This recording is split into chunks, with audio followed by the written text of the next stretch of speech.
Hello friends, आज का जो वीडियो रहने वाला है उसमें हम देखने वाले हैं भारत का जो कर प्रणाली है, टैक्स सिस्टम है, उसके बारे में हम काफ़ी इसमें डिटेल्ड इंट्रोडक्शन करने वाले हैं। ठीक है, तो जानते हैं कि इसमें जानने वाले हम जीएसटी क्या है, इनडायरेक्ट टैक्स क्या है, डायरेक्ट टैक्स क्या है, कैसे इनडायरेक्ट टैक्स को ख़त्म कर दिया गया, जीएसटी लाया गया।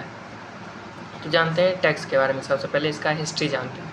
तो टैक्स जो होता है वो जनता से वसूला जाता है, जनता से रिकवर किया जाता है, क्योंकि किसी भी देश को चलाने के लिए कोई भी देश जो चलता है वो जनता के पैसों से चलता है। जनता से जो टैक्स लिया जाता है, एक राशि ली जाती है, उसी से कोई भी देश चलता है। तो पहले के टाइम में भी ये अभी हम लोग नहीं बोल सकते कि अभी टैक्स इंट्रोड्यूस हुआ है। ये काफ़ी पुराने समय से लिया जा रहा है। जैसे एंशिएंट टाइम पे भी लिया जाता है, मिडिएवल टाइम पे भी लिया जाता है, अभी तो मॉडर्न टाइम पे लिया ही जा रहा है। बात करें मिडिएवल टाइम की, तो वहाँ पे एक कुछ इम्पोर्टेंट टैक्स थे, जैसे जजिया कर था, जिसे अकबर ने ख़त्म कर दिया था, जो पर औरंगज़ेब ने फिर से इसे लागू कर दिया था। तो जजिया कर मेनली नन मुस्लिम्स के लिए था। नन मुस्लिम्स मतलब जो गैर मुसलमान थे, ये उस कंट्री पे लगाया जाता था जो मुस्लिम कंट्रीज़ पे लगता था। मुस्लिम कंट्रीज़ होने के साथ वहाँ पे जो नन मुस्लिम्स थे उन पे लगाया जाता था, मुस्लिम्स पे नहीं लगाया जाता था ये टैक्स, क्योंकि ये टैक्स मुग़ल्स के टाइम पे इसको लगाया गया था। तो मुग़ल्स जो थे वो मुस्लिम संप्रदाय के थे, तो उन्होंने जो भी नन मुस्लिम्स थे इंडिया में उनके ऊपर ये टैक्स लगाया जजिया कर। उसके बाद बात करें तो मराठास टाइम पे भी कई टैक्स लिए जाते थे, जैसे चौथ था। चौथ का मतलब होता है 1/4, मतलब किसी भी ज़मीन पे या किसी भी संपत्ति पे 1/4 टैक्स लिया जाता था मराठास एम्पायर के द्वारा। इसके अलावा एक और टैक्स है जो लिया जाता है सरदेशमुखी।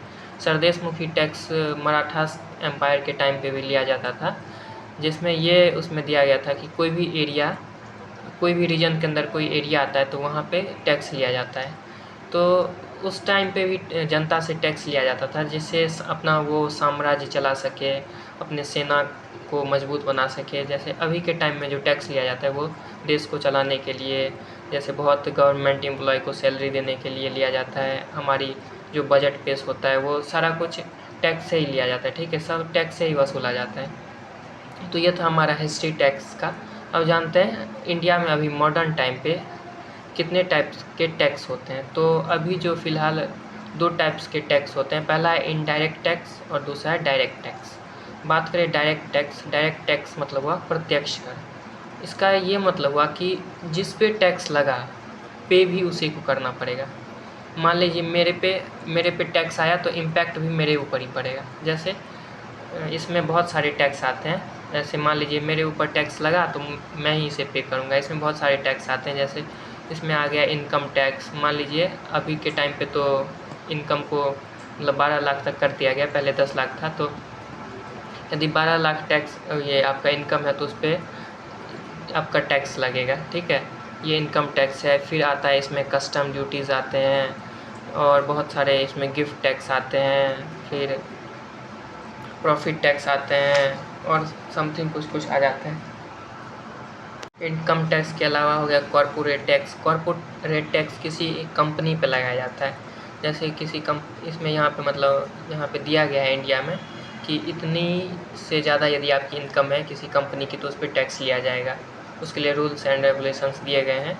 तो कॉर्पोरेट टैक्स आ जाता है इसमें, जो किसी कंपनीज़ के लिए होता है। उसके बाद आता है वेल्थ टैक्स, जो आपके पास जितना भी संपत्ति है, एक यहाँ पे दिया गया है, यदि इस लिमिट से यदि ज़्यादा है आपके पास संपत्ति तो उसमें भी आपको टैक्स लिया जाएगा। उसके अलावा है capital gain tax. Capital gain tax मतलब हो गया पूंजीगत लाभ कर। कोई भी सामान आप बेचते हैं और उस पर आपको एक लिमिट से ज़्यादा आपको प्रॉफिट हो रहा है तो उस पर भी आपको टैक्स अदा करना पड़ेगा। ये था हमारा डायरेक्ट टैक्स जो हमें दिखता है, जो हाँ हम टैक्स दे रहे हैं। अब आ जाता है इनडायरेक्ट टैक्स। इनडायरेक्ट टैक्स होता है कि टैक्स किसी और पे लग रहा है लेकिन इम्पैक्ट उसका अदर पे पड़ रहा है। मान लीजिए मैंने एक रेस्टोरेंट ओपन किया है, उसमें मान लीजिए लोग खाना खाने या अपना डिनर करने के लिए आ रहे हैं उसमें। ठीक है, तो वहाँ पे उन्होंने मान लीजिए 200 रुपये का बिल बना और उस पर जीएसटी लग रहा है 18%, तो 218 रुपये। तो वो 18 रुपये कौन पे करेगा? वो आदमी करेगा, लेकिन दिया किसके द्वारा जा रहा है? मेरे ऊपर, मेरे रेस्टोरेंट के ऊपर लग रहा है टैक्स 18%, लेकिन उसको पे कौन कर रहा है? वो आदमी। तो इसी को बोलते हैं इनडायरेक्ट टैक्स। इसमें भी कई टाइप्स होते हैं, क्योंकि अभी जो जीएसटी बना है हमारा, वो इनडायरेक्ट टैक्स को ख़त्म करके जीएसटी इंडिया में लाया गया है। 17 इनडायरेक्ट टैक्स को ख़त्म करके जीएसटी बनाया गया। 17 इनडायरेक्ट टैक्स और 23 सेस होता है जो टैक्स के ऊपर टैक्स लिया जाता है, तो वो भी इंक्लूडेड है जीएसटी में। तो बात करते हैं इनडायरेक्ट टैक्स की। तो इनडायरेक्ट टैक्स में पहले के टाइम पे आ जाता था उत्पादन कर, जिसको बोलते हैं एक्साइज ड्यूटी।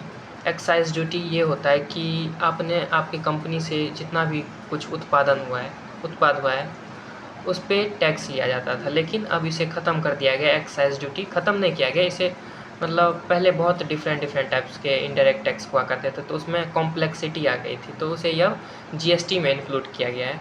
बहुत सारे टैक्स को आपको जीएसटी नाम पे ही लिया जाएगा, ठीक है। तो एक्साइज ड्यूटी को भी ख़त्म कर दिया गया है, जिसे अब जीएसटी के थ्रू लिया जाता है। अब जब उत्पादन हम लोगों ने कर लिया, तो उसके बाद क्या होगा? उत्पाद किए गए सामान को हम बेचना चाहेंगे। बेचने के लिए सबसे पहले क्या होगा? मान लीजिए किसी पार्टिकुलर लोकेशन पे उसका हम लोग उत्पाद कर रहे हैं, प्रोडक्शन कर रहे हैं, तो उसे भेजना पड़ेगा हमें किसी अदर कंट्री या किसी अदर स्टेट, तो उसे बोलते हैं एंट्री टैक्स। एंट्री टैक्स में हम one nation to other nation में भेज सकते हैं, one country to another country.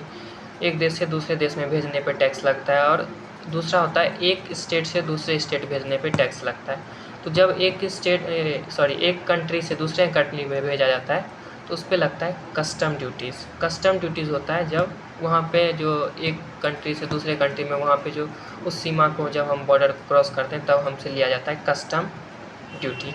उसके बाद बात करते हैं one state to another state में जाने के लिए सेल्स टैक्स लगता था, लेकिन सेल टैक्स को ख़त्म करके जीएसटी इंट्रोड्यूस कर दिया गया है।